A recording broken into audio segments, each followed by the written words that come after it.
시청자 여러분 안녕하십니까? 네, 3월 20일 수요일 아침 뉴스타임 시작합니다. 하노이 북미 정상회담 결렬 이후 좀처럼 협상의 실마리를 찾지 못하고 있는 가운데 북한 대사들이 이례적으로 본국에 동시 송환됐습니다.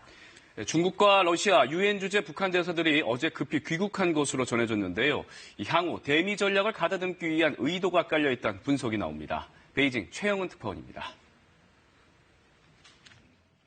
지재룡 주중 북한 대사와 김영준 주 러시아 북한 대사, 그리고 김성 유엔 주재 북한 대표부 대사가 어제 고려항공을 타고 베이징에서 평양으로 들어간 것으로 전해졌습니다. 베이징 소식통에 따르면 지재룡, 김형준, 김성 대사를 포함해 북한 외교관 10여 명이 동행했습니다.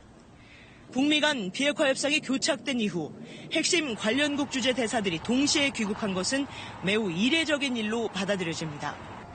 이와 관련해 2차 북미회담 이후 좀처럼 미국과 협상의 실마리를 찾지 못하는 북한이 향후 전략을 가다듬기 위한 수순이라는 분석이 나옵니다.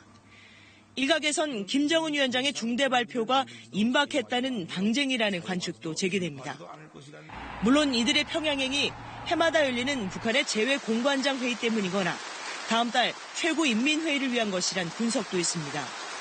하지만 한 소식통은 좀처럼 베이징을 떠나지 않던 지재룡 대사가 갑자기 평양으로 들어가고 러시아, 유엔의 북한 대사들이 급거 귀국한 것은 북한 내부에서 북미와 관련해 중요한 논의가 진행되고 있음을 시사한다고 설명했습니다.